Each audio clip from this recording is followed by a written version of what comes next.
ধর্মপ্রাণ উপাসক উপাসিকাবৃন্দা, এখানে প্রারম্ভে একটি গাথা বলেছি। এই গাথা সম্পর্কে মোটামুটি আমরা সকলেই অবগত আছি। এটি মহাকারণিক বুদ্ধ যখন এই পৃথিবীর মাঝে সম্বোধি জ্ঞান লাভ করেছিলেন এবং ধর্ম প্রচারের সর্বোচ্চ সময় মহাকারণিক বুদ্ধ তিনি শ্রাবস্তীর জেতবনের মধ্যে বিরাজমান ছিলেন।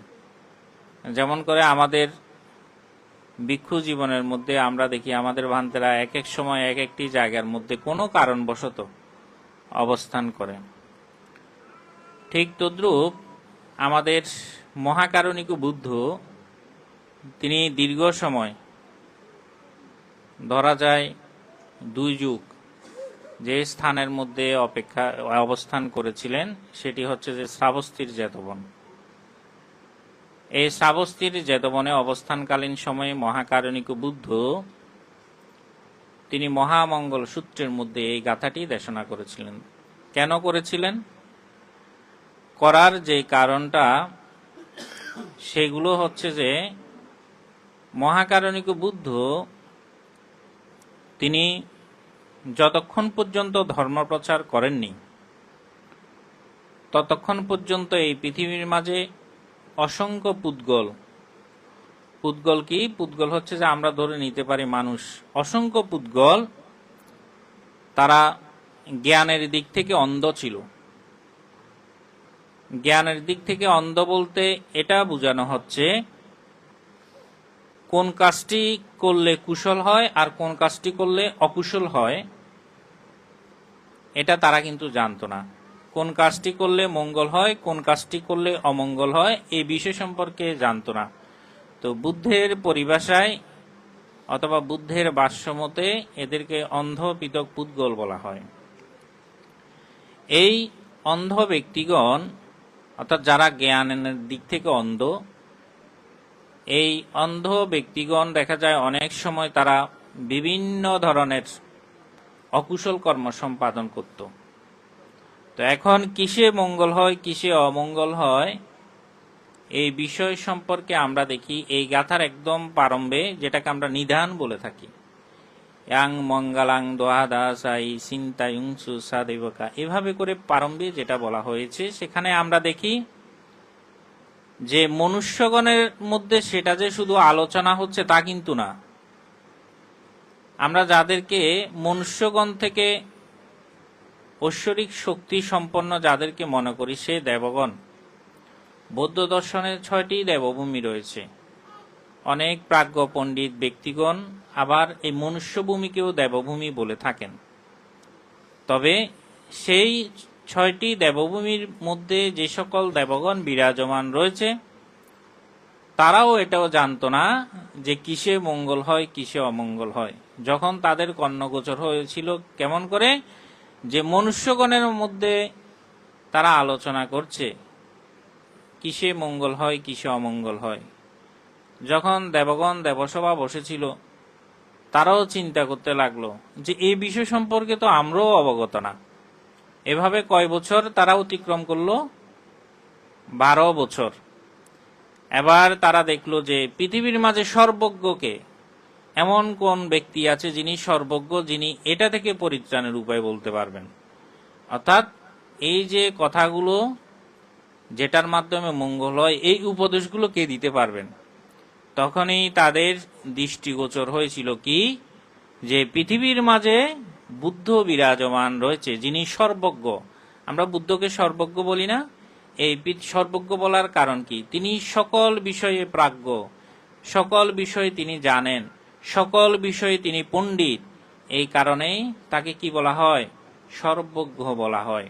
সেই সর্বজ্ঞ জগৎ পূজ্য মহাকারণিক বুদ্ধ তিনি তখন শ্রাবস্তীর জেতবনে অবস্থান করছিলেন এবং এক দেবপুত্রের আহ্বানে জগৎ পূজ্য মহাকারণিক বুদ্ধ তিনি সেখানে মঙ্গলের উপদেশগুলো বলেছিলেন, যেটা আমরা মহামঙ্গল সূত্রের মধ্যে দেখি।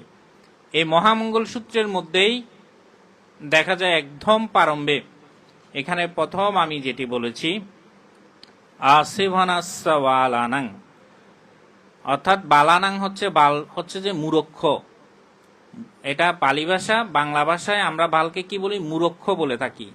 মূরক্ষ ব্যক্তির সেবা করবে না। আসেবানাসা বালানাং পাণ্ডিতানাংসা সেবানা, পণ্ডিত ব্যক্তির সেবা করবে। পূজাসা পূজা নিয়ানাং, পূজনীয় ব্যক্তির পূজা করবে। এতাং মঙ্গলম উত্তমং, ইহাই হচ্ছে যে উত্তম মঙ্গল। তো এখানে বুদ্ধ এই কথাটি কেন বলেছেন? অর্থাৎ যারা মূর্খ, যারা অজ্ঞানী, যাদের মধ্যে কোনো জ্ঞান নাই, আপনি যদি তাদের সংস্পর্শে যান তাহলে আপনি নিজেও মূর্খতে পরিণত হবেন। যেমন করে আমরা দেখুন আমাদের বিভিন্ন ধাতব বস্তু আছে না, এই ধাতব বস্তু যদি চুম্বকের সাথে যদি লাগানো হয়, দেখা যায় সে ধাতব বস্তুও কিন্তু পরবর্তীতে চুম্বকে পরিণত হয়। অর্থাৎ এই পিঠ আর ওই পিঠ, দেখবেন এই পিঠে যদি আপনি চুম্বক লাগান, ধাতব বস্তুর অপর পাশেও তখন সেটা চুম্বকে রূপান্তর হয়ে যায়। আবার যদি চুম্বকটা খুলে নেন তখন সেটা আবার আগের মতো ধাতব বস্তু হয়ে যায়। ঠিক তদ্রূপ এই অজ্ঞানীর ব্যক্তির সাথে যারা বসবাস করে তারাও দেখা যায় অজ্ঞানীর সমতুল্য হয়ে যায়। এই কারণে আমরা ধর্মপদের মধ্যেও দেখি, সেখানে একটি গাথা আছে, না ভজে পাপক মিথ্যে না ভজে পুরিষা আদমে, ভজে তোয়া মিথ্যে কল্যাণে ভজে তোয়া পুরুষোত্তমে। অর্থাৎ যিনি আপনার কল্যাণ মিত্র তার কি করুন? ভজন করুন, অর্থাৎ যেটাকে আমরা পূজা বলে থাকি। এবং সেখানে বলা হয়েছে যিনি সম্যক পথ প্রদর্শন করেন তার সদা সর্বদা পূজা করুন, অর্চনা করুন। এভাবে করে সে গাথার মধ্যে এটা যেহেতু ধর্মপদের একটা উপাখ্যান, সেখানে অবশ্যই নিশ্চয়ই একটা কাহিনী বিদ্যমান রয়েছে। আমি সেই দিকে যাচ্ছি না, এই গাথার অনুসারে কথা বলছি, যেহেতু এটা নিয়ে বলি। এখানে আবার বলা হয়েছে যে প্রথমে বলা হয়েছে আসেবনাসা বালানাং পাণ্ডিতানাঞ্চ সেবনা, পণ্ডিত ব্যক্তির সেবা করা। দেখুন এই পণ্ডিত বলতে আমরা সাধারণত লৌকিক দৃষ্টিকোণ থেকে জ্ঞানীকে যদি বলা হয় তাহলে জ্ঞান নিয়েই দুই একটা কথা বলি। যখন আমাদের সন্তানগণ জন্ম হয়, সেটা কন্যা সন্তান হোক অথবা সেটা পুত্র সন্তান হোক, সে যখন জন্মগ্রহণ করে প্রথম অবস্থায় দেখা যায় 1, 2, 3, 4 এভাবে করে 5-6 বছর পর্যন্ত আমাদের যারা পিতা মাতা থাকেন তারা তাদেরকে শিক্ষা প্রদান করে থাকেন। পৃথিবীর মাঝে আদি শিক্ষক কাকে বলা হয়? পৃথিবীর মাঝে আদি শিক্ষক বলা হয় পিতা এবং মাতাকে। প্রথম অবস্থায় কিন্তু পিতা এবং মাতাই তাকে কি করে থাকে? সন্তানগণকে শিক্ষা দিয়ে থাকে। যখন এই পিতা এবং মাতা মনে করে না আমার মধ্যে যতটুকু জ্ঞান আছে আমি ততটুকু তাকে দিয়েছি, তাকে আরো কি ভালো শিক্ষা প্রয়োজন, দিতে হবে সেই শিক্ষাগুলো, তখন আমরা কি করি? তাকে স্কুল অথবা পাঠশালাতে তাকে ভর্তি করিয়ে দিই। সেখানে যে সকল শিক্ষকগণ থাকেন আমরা তাদেরকে পণ্ডিত মনে করি। অন্তত আমার নিজ থেকে আমি মনে করি সে অনেক বেশি পণ্ডিত। সেই কারণেই তাদের সান্নিধ্যতা লাভ করুক আমার সন্তান, আমরা মনের মধ্যে সেই ধ্যান, সেই কামনা, সেই বাসনা করে থাকি। এবং যখন স্কুলে যায় দেখা যায় পর্যায়ক্রমে সে আস্তে আস্তে জ্ঞান লাভ করে। সেটা অবশ্যই ধরে নিতে পারি আমরা কি আমাদের লৌকিক জ্ঞানগুলো, অন্তত মনুষ্য জীবন যেহেতু আমরা যেহেতু লাভ করেছি, আমাদের কি করতে হবে?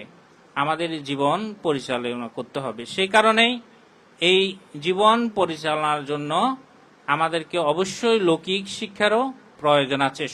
স্বয়ং জগৎপূজ্য মহাকারণিক বুদ্ধ একদম এই মহামঙ্গল সূত্রের মধ্যে বলেছেন কি, বাহু সচ্ছাংসা শিবপাংসা বিনায় ওসা সুশিক্ষিত সুভাষিতাসা ইয়াবাসা এতাং মঙ্গলম উত্তমং।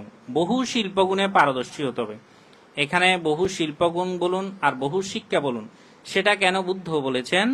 সেটা বলার যে কারণ সেটি হচ্ছে যে সেটার মাধ্যমে আমি যেন আমার জীবনকে পরিচালনা করতে পারি। যখন আমার শিক্ষা থাকবে, যখন আমার বিদ্যা থাকবে, যখন আমার মধ্যে শিল্প থাকবে, তখন অবশ্যই আমি আমার জীবনকে সুন্দরভাবে পরিচালিত করতে পারবো। কিন্তু যার মধ্যে বিদ্যা থাকবে না, যার মধ্যে শিক্ষা থাকবে না, যার মধ্যে শিল্প থাকবে না, সে দেখা যায় অকুশল কর্মের দিকে ধাবিত হবে, অর্থাৎ কি চুরি করবে, ডাকাতি করবে, রাহাজানি করবে, এগুলো করে সে জীবন পাত করবে। সে কারণেই এই যে শিক্ষার কথা, শিক্ষা আমাদের জীবনের জন্য অতীব অতীব প্রয়োজন। তো শিক্ষা যখন গ্রহণ করতে চাইবেন তখন অবশ্যই আপনাকে পণ্ডিত ব্যক্তির কাছে যেতে হবে, এবং এই পণ্ডিত ব্যক্তির আবার বিভিন্ন বিভাজন অবশ্যই আছে, আমি সেটা একটু পরে বলছি। সেখানে তারপরে বলা হয়েছে পূজাসা পূজা নিয়ানাং, পূজনীয় ব্যক্তির পূজা করা অতীব মঙ্গল। এখানে আমাদের সমাজের মধ্যে যদি লোকোত্তর চিন্তা ভাবনা করা হয়, পূজনীয় ব্যক্তি যাদেরকে আশ্রয় করে আমরা লোকোত্তর সুখে সুখী হতে পারবো, তারা হচ্ছে যে মহান ভিক্ষু সংঘ। প্রথম অবস্থায় তারা হচ্ছে যে কে? মহান ভিক্ষু সংঘ। কারণ দেখুন, মহাকারণিক বুদ্ধ তিনি প্রথমেই সম্বোধি জ্ঞান লাভ করেছেন, এবং এই সম্বোধি জ্ঞান লাভ করার পরবর্তী সময়ে তিনি এটা চিন্তা করেছেন, যতদিন পর্যন্ত আমি পৃথিবীর মাঝে বিরাজমান থাকব ততদিন আমি আমার এই ধর্মটা কি করব? আমি প্রচার করব। কিন্তু যখন আমি থাকব না, তখন আমার এই ধর্ম প্রচার কে করবে? সেই ধর্ম প্রচারের অর্থ কি? সেই ধর্ম প্রচারের অর্থ বহুজন হিতায় বহুজন সুখায়, বহুজনের হিতের জন্য, বহুজনের কল্যাণের জন্য। সেই কল্যাণটা কি?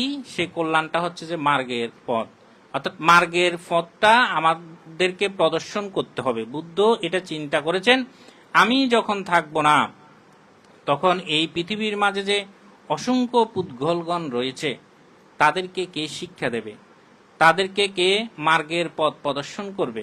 এই চিন্তা চেতনা থেকে মহাকারণিক বুদ্ধ তিনি সংঘ প্রতিষ্ঠা করে গিয়েছিলেন। এখনো সেই সংঘ পরম্পরায় বুদ্ধ কর্তৃক যেই সংঘ প্রতিষ্ঠিত হয়েছিল, এখনো পর্যন্ত সেই সংঘ বিরাজমান আছে, এবং যতদিন পর্যন্ত বুদ্ধের সেই শাসনামল বিরাজমান থাকবে, নির্দিষ্ট আয়ুষ্কাল বিরাজমান থাকবে, ততদিন পর্যন্ত এই ভিক্ষু সংঘ বিরাজমান থাকবে। তো সেই দিক থেকে আমাদের লোকোত্তর মার্গের কথা আজকে এখানে, যেমন আমাদের পরবর্তী প্রজন্ম যারা আছে তারা তো বুদ্ধকে দেখবে না, এবং কি আমরাও যারা জন্মগ্রহণ করেছি আমরাও বুদ্ধকে দেখিনি। শুধু বুদ্ধের রূপগুলো কেমন ছিল সেটা সম্পর্কে আমরা জেনেছি, সেটা সম্পর্কে আমরা জানি যে এমন রূপ ছিল, তার এই 32 প্রকার মহাপুরুষীয় লক্ষণ ছিল, 80 প্রকার অনুব্যঞ্জন ছিল।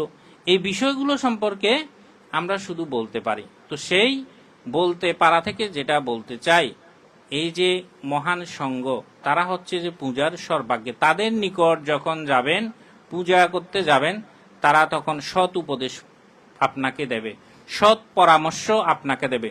সেই সৎ উপদেশ অথবা সৎ পরামর্শ, কুশল উপদেশ, কুশল পরামর্শ, সেগুলো আমাদের জীবনের জন্য অত্যন্ত গুরুত্বপূর্ণ হবে। তাছাড়াও বুদ্ধ এভাবে বলেছেন, পিতা মাতাকে আমাকে যথাযথভাবে পূজা করতে হবে। আমাদের যারা গুরু আচার্য, যাদের কাছ থেকে আমরা শিক্ষা গ্রহণ করি, তাদেরকে অবশ্যই পূজা করতে হবে। ওই আমাদের অচিন্তনীয় গুণের মধ্যে আমরা দেখি বুদ্ধের গুণ অচিন্তনীয়, ধর্মের গুণ অচিন্তনীয়, সঙ্গের গুণ অচিন্তনীয়, মাতা পিতার গুণ অচিন্তনীয়, যারা গুরু আচার্য তাদের গুণ অচিন্তনীয়। এই যে পঞ্চগুণ সম্পন্ন, এইগুলোর মধ্যে যারা আছে তাদেরকে আমাদের কি করতে হবে?